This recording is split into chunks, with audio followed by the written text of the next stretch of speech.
Jangan lupa untuk klik subscribe dulu dan hidupkan tanda lonceng di sebelah kanan. Supaya apa? Supaya channel ini terus berkembang dan bisa memberikan informasi terbaik untuk Anda semuanya. Assalamualaikum warahmatullahi wabarakatuh.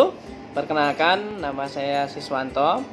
Saya akan mengajar di mata pelajaran simulasi dan komunikasi digital untuk semua kelas 10. Jadi mohon dicatat untuk senantiasa ikut di kelas virtual simulasi dan komunikasi digital. Saya tunggu, nantikan pertemuan-pertemuan materi dan tugas yang akan kami sampaikan melalui aplikasi Google Classroom. Terima kasih. Wassalamualaikum warahmatullahi wabarakatuh. Salam SMK Bisa, SMK Hebat. Melaksanakan penulisan algoritma berdasarkan notasi penulisan algoritma dengan teliti. Yang ketiga, mengoperasikan software pembuat program dengan baik dan benar. Dan yang terakhir, memodifikasi sebuah masalah dalam bentuk program sederhana dengan mandiri. Kita masuk pada pembahasan mengenai pengertian logika dan algoritma. Pengertian algoritma itu sangat lekat dengan kata logika, yaitu kemampuan seorang manusia untuk berpikir dengan akal tentang suatu permasalahan yang dapat menghasilkan sebuah kebenaran, bisa dibuktikan, dan dapat diterima akal. Logika juga seringkali dihubungkan dengan kecerdasan. Seseorang yang mampu berlogika dengan baik seringkali disebut sebagai pribadi yang cerdas.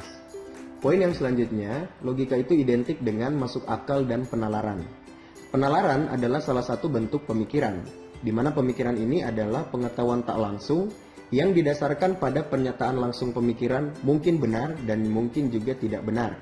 Definisi logika itu sangat sederhana, yaitu ilmu yang memberikan prinsip-prinsip yang harus diikuti agar dapat berpikir valid menurut aturan yang berlaku.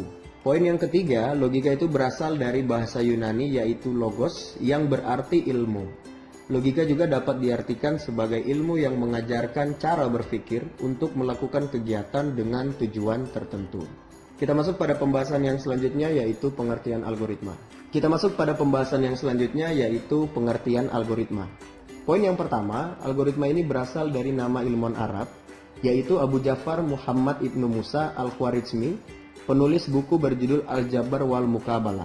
Kemudian, kata Al-Khwarizmi ini dibaca oleh orang barat menjadi algoritm, yang lambat laun menjadi algoritem, dan diserap ke dalam bahasa Indonesia menjadi algoritma. Poin yang kedua, algoritma menurut para ahli. Menurut Rinaldi Munir, algoritma adalah urutan langkah-langkah logis penyelesaian masalah yang disusun secara sistematis. Menurut tim Gunadarma 1998, algoritma itu adalah suatu himpunan berhingga dari instruksi-instruksi yang secara jelas memperinci langkah-langkah proses pelaksanaan dalam pemecahan masalah. Dari pengertian di atas dapat disimpulkan bahwa logika dan algoritma itu adalah ilmu yang mempelajari cara penyelesaian suatu masalah berdasarkan urutan langkah-langkah terbatas yang disusun secara sistematis dan menggunakan bahasa yang logis dengan tujuan tertentu. Nah, untuk lebih mudah memahami arti dari algoritma, dicontohkan sebuah permasalahan penukaran isi dari dua gelas.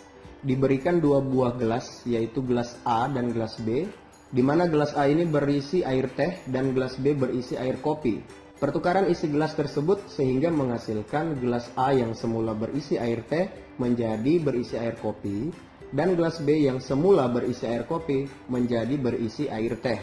Cara penyelesaian permasalahan ini adalah sebagai berikut. Untuk mempertukarkan isi gelas dengan benar, maka kita memerlukan gelas tambahan yang kita beri nama gelas C sebagai tempat penampungan sementara. Nah, berikut algoritmanya. Pertama, siapkan gelas cadangan C. Kedua, tuangkan air teh dari gelas A ke dalam gelas C, di mana saat ini gelas A menjadi kosong. Yang ketiga, tuangkan air kopi dari gelas B ke dalam gelas A, di mana gelas B menjadi kosong. Dan yang keempat, tuangkan air teh dari gelas C ke dalam gelas B. Dari contoh ini dapat dilihat bahwa penyelesaian permasalahan penukaran isi dua buah gelas itu sangat sederhana. Di sini digunakan urutan langkah yang masuk akal atau logis, sehingga isi dari keduanya itu sudah berpindah media.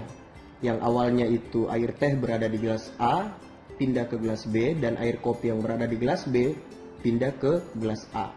Inilah yang dinamakan dengan algoritma, yaitu urutan penyelesaian sebuah permasalahan, dengan urutan dan langkah yang logis dan masuk akal, sehingga menghasilkan sesuatu langkah yang benar.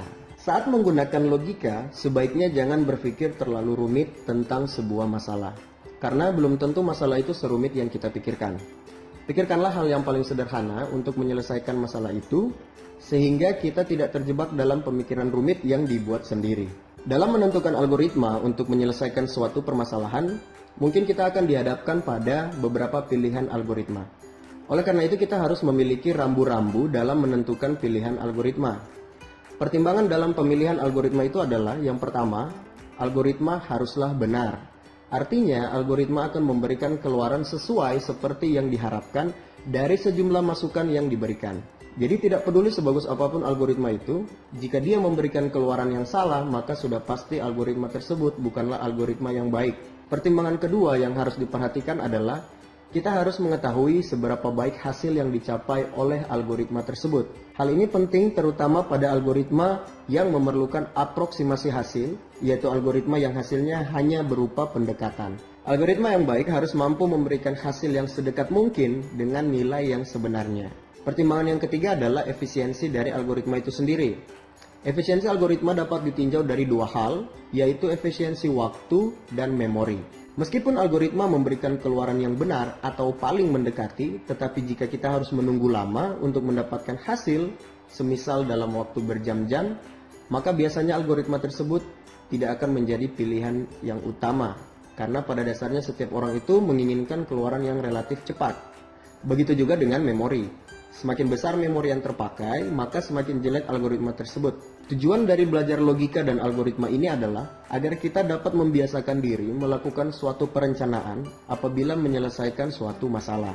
Karena suatu permasalahan yang diselesaikan dengan suatu perencanaan yang matang, maka akan mendapatkan solusi yang lebih optimal dibandingkan menyelesaikan masalah tanpa menggunakan suatu perencanaan. Kita masuk pada pembahasan yang selanjutnya, yaitu mengenai ciri-ciri, sifat, dan struktur dasar algoritma. Kita bahas terlebih dahulu tentang ciri-ciri algoritma. Tidak semua langkah penyelesaian masalah yang logis itu dapat disebut sebagai algoritma. Menurut Donald Knuth, paling tidak algoritma itu mempunyai 5 ciri penting. Yang pertama itu finiteness atau keterbatasan, di mana algoritma itu harus berakhir setelah mengerjakan sejumlah langkah proses. Jadi tidak boleh algoritma itu tanpa batasan. Jadi dia harus dalam bentuk keterbatasan. Yang kedua, definiteness atau kepastian, di mana setiap langkah harus didefinisikan secara tepat dan tidak berarti ganda atau ambigu. Yang ketiga, dia harus memiliki input, ya, di mana algoritma itu paling tidak memiliki 0 atau lebih data masukan. Yang keempat, output atau keluaran, di mana algoritma juga harus memiliki 0 atau lebih hasil keluaran. Yang terakhir, effectiveness atau efektivitas, di mana algoritma itu harus efektif, langkah-langkah algoritma itu dikerjakan dalam waktu yang wajar. Nah, selanjutnya sifat dari algoritma itu, yang pertama dia tidak menggunakan simbol atau sintaks dari suatu bahasa pemrograman tertentu. Yang kedua, dia juga tidak tergantung pada suatu bahasa pemrograman tertentu. Yang ketiga, notasi-notasinya dapat digunakan untuk seluruh bahasa manapun. Dan yang keempat, algoritma dapat digunakan untuk merepresentasikan suatu urutan kejadian secara logis dan dapat diterapkan di semua kejadian sehari-hari. Kita masuk pada pembahasan yang selanjutnya, yaitu struktur dasar algoritma. Yang pertama ada yang namanya runtunan atau sequence. Nah, sebuah runtunan ini terdiri dari satu atau lebih instruksi, di mana setiap instruksi itu dikerjakan secara berurutan sesuai dengan urutan penulisannya. Yakni sebuah instruksi itu dilaksanakan setelah instruksi sebelumnya sudah selesai dikerjakan. Urutan dari instruksi ini akan menentukan hasil akhir dari suatu algoritma. Bila urutan penulisan berubah, maka mungkin juga hasil akhirnya berubah. Sebagai contoh, perhatikan operasi aritmatika berikut ini. Dalam kurung 4 tambah 3 dikalikan 7 sama dengan 49. Tetapi bila urutan aksinya kita ubah, maka hasil keluarannya akan berbeda. Misalnya, kalau kita ubah 4 ditambah dalam kurung 3 kali 7, itu hasilnya adalah 25. Contoh lain dari runtunan aksi adalah algoritma penukaran dua bilangan bulat. Yaitu yang pertama kita deklarasikan misalnya A, B, dan C sebagai bilangan bulat. Lalu kita masukkan nilai A dan B. Yang ketiga kita masukkan nilai A ke dalam C. Yang keempat kita masukkan nilai B ke dalam A. Dan yang kelima kita masukkan nilai C ke dalam B. Jadi seperti itulah contoh dari struktur dasar runtunan atau sequence. Kita masuk pada struktur dasar yang selanjutnya, yaitu pemilihan atau selection.